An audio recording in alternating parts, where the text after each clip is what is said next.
سیدنا ابو بکر صدیق رضی اللہ تعالی عنہ کو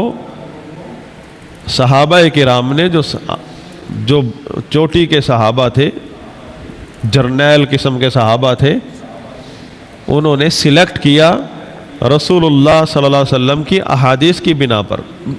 نص جلی کی بنا پر۔ پھر اس کے بعد دوسرا طریقہ یہ ہوتا ہے جو شرعی طریقہ ہے وہ بھی سلیکشن، لیکن وہاں اکیلا ایک آدمی سلیکٹ کر دیتا ہے، اور وہ وقت کا حاضر وقت جو ہے نا حکمران، وہ کہہ دیتا ہے کسی کو پکڑ کے کہ اس کی بیعت لے رہا ہوں میں تم لوگوں سے کہ میرے مرنے کے بعد یہ حاکم بنے گا، اسے ولی عہد بنا لینا۔ وہ بیٹا بھی ہو سکتا ہے، وہ بیٹے کے علاوہ بھی کوئی قابل اعتماد شخص ہو سکتا ہے، جس طرح سیدنا ابو بکر صدیق رضی اللہ تعالی عنہ نے سیدنا عمر رضی اللہ عنہ کو سلیکٹ کیا اور پھر ان کو اپنا ولی عہد بنایا۔ یعنی سب کے علم میں آ گیا کہ سیدنا ابو بکر صدیق رضی اللہ عنہ کی وفات کے فوراً بعد جو خلیفہ مقرر ہیں وہ عمر رضی اللہ تعالی عنہ ہیں۔ اس کو عہد کہتے ہیں، بالعہد، یعنی سیدنا عمر رضی اللہ عنہ کی خلافت بالعہد ہے، ان کو ولی عہد بنایا خلیفہ راشد ابو بکر صدیق رضی اللہ تعالی عنہ نے۔ تو یہ خلیفہ راشد کی سنت ہوئی، ولی عہد بنانا خلیفہ راشد کی سنت ہوئی کہ نبی صلی اللہ علیہ وسلم نے فرمایا علیکم بسنتی و سنت الخلفاء الراشدین المہدیین، میری سنت پر قائم رہو اور میرے خلفاء راشدین کی سنت پر قائم رہو۔ نبی علیہ الصلوۃ والسلام کی سنت کیا ہے کہ آپ نے خلافت کے معاملے میں آپ نے اپنے خلیفہ کا اظہار کر دیا کہ میرا خلیفہ ابو بکر صدیق رضی اللہ عنہ، اس کی زندگی میں کسی کو کوئی مسلمان قبول نہیں کر سکتا، اس کا اظہار کر دیا۔ لیکن دستاویز کے طور پر ایک جس طرح ولی عہد بناتے ہیں،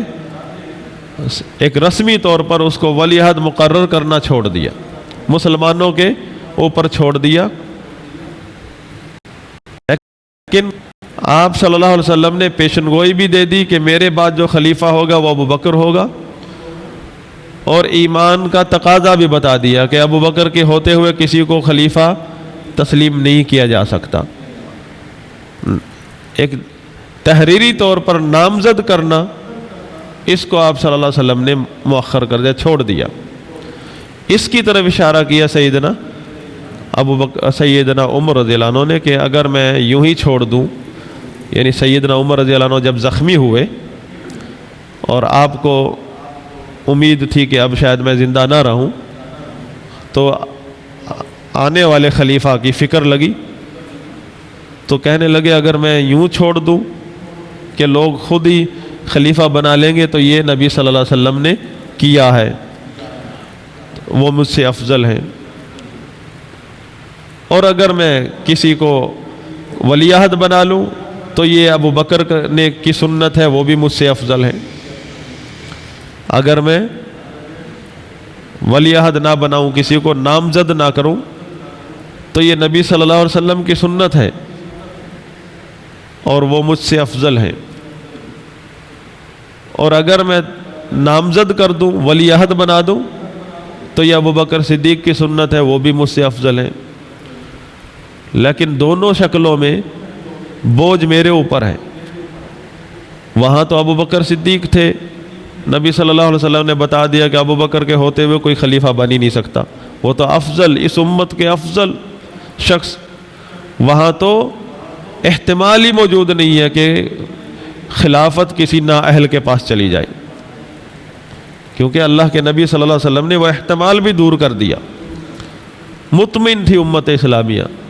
کہ قیادت جو ہے وہ کسی نااہل کے پاس نہیں جائے گی، حقدار کے پاس جائے گی، اور وہ ہے ابو بکر۔ اور اس میں بھی کوئی دوسری رائے نہیں صحابہ کی کہ ابو بکر کے علاوہ کوئی حقدار نہیں ہے خلافت کا۔ تو اللہ کے نبی نے ولی عہد نہیں بنایا، صحابہ سے عہد نہیں لیا کہ میرے بعد آپ بیعت کر لینا ابو بکر صدیق رضی اللہ عنہ کی، لیکن ایسے الفاظ صادر فرمائے جن کے ہوتے ہوئے کوئی مسلمان ابو بکر صدیق کے علاوہ کسی کو خلیفہ تسلیم کر ہی نہیں سکتا۔ تو یہ مطلب ہے سیدنا عمر رضی اللہ عنہ کے الفاظ کا کہ اگر میں کسی کو ولی عہد نہ بناؤں، خلافت کا معاملہ یوں ہی چھوڑ دوں، تو یہ تو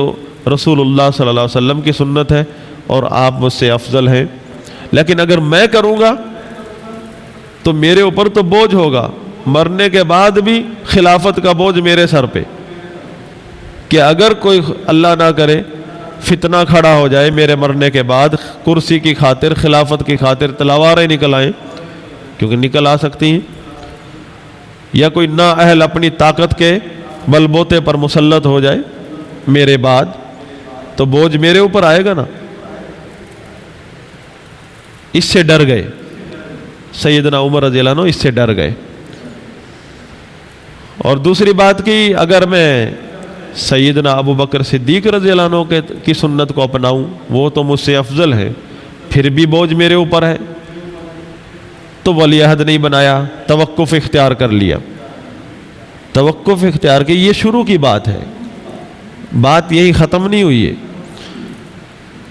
تو سیدنا عبداللہ بن عمر رضی اللہ تعالی عنہما، ان کے فرزند گئے آپ کے پاس، پھر ان کو ڈرایا کہ اگر آپ نے ولی عہد نہیں بنایا کسی کو تو پھر فتنہ کھڑا ہو گیا تو پھر بھی تو آپ کے اوپر وبال آئے گا۔ پھر آپ نے سیدنا عمر رضی اللہ عنہ نے 6 لوگوں کی کمیٹی بنائی، 6 لوگ نامزد کیے کہ ان میں سے ایک خلیفہ ہوگا، اور کون مقرر کرے گا؟ سلیکشن ہوگی، اور سلیکٹ کون کرے گا؟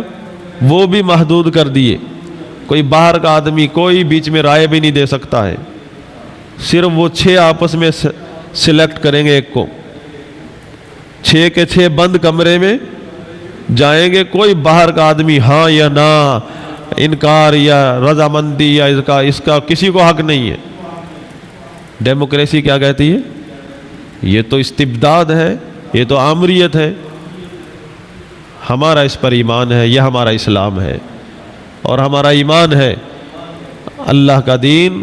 عدل و انصاف پر مبنی ہے، اس میں کہیں بھی ظلم نہیں ہے اور کہیں بھی زیادتی نہیں ہے۔